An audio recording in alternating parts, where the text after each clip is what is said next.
কালিৰ পৰা সকলো আহিব লাইন পাতি যাব সকলোকে এফালৰ পৰা আমি আৰ্মছ লাইসেন্স দি যাম এনেকুৱা যি এটা কনসেপ্ট কৰা হৈছে কেইজনমান মানুহে মেমৰেন্ডাম দিব ঘুৰি ফুৰিছে যে এইটোৱে মানে এনেকুৱা উলিয়াই দিছে যেন অৰুণোদয়ৰ দৰে আৰ্মছ লাইসেন্স দিয়া হ'ব হেতু নহয়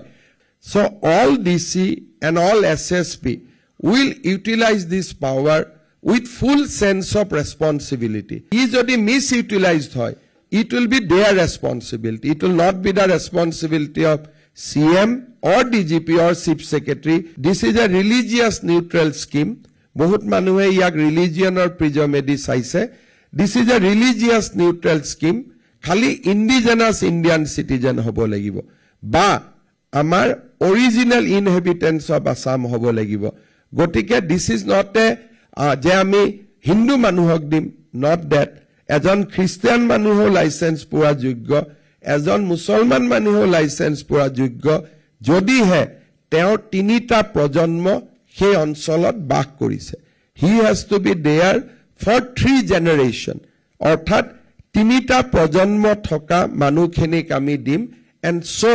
it is also a religious neutral খালি আমি ইমানে বিচাৰিম যে তোমাৰ তিনিটা প্ৰজন্ম ভাৰতত আছে that means you have adopted the values of constitution in your life values of freedom values of restriction enshrined in our constitution in your day-to-day life so you are a responsible citizen so we are going to empower you for your own defense and for the defense of the society because you live in a vulnerable area so moi bhabu je I eta amar sarkare hatot lua eta jono dorodi asoni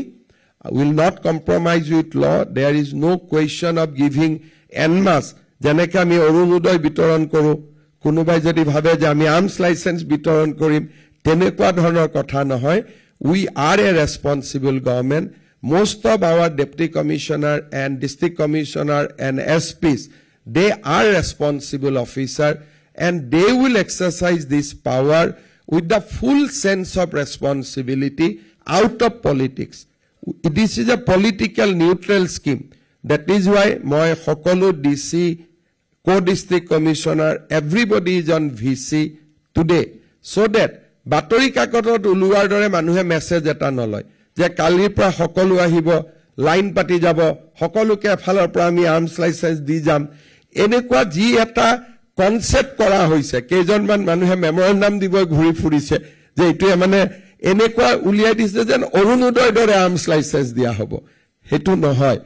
all our officers become deputy commissioner or district commissioner or become SP after gaining lot of experience and gaining lot of responsibility so all DC and all SSP will utilize this power with full sense of responsibility because ultimately is jodi misutilized hoy it will be their responsibility it will not be the responsibility of CM or DGP or Chief Secretary it will be their responsibility if it is misutilized they knows it gotike this is a statutory power which they will exercise complete with neutrality and with complete objectively সেই কাৰণে ইয়াতে এনেকুৱাটা ভাবিব নালাগে যে সৰকাৰে কালিৰ পৰা মানুহ মতাই আনিব এফালৰ পৰা লাইনত থিয় কৰাই অৰুণোদয়ৰ দৰে আৰ্মছ লাইসেন্স দিব পাৰিলে আৰ্মছ কেইটা কিনিও দিব তেনেকুৱা ধৰণৰ ইয়াত কনসেপ্ট নাই গতিকে এই ধৰণৰ ক'ব নালাগে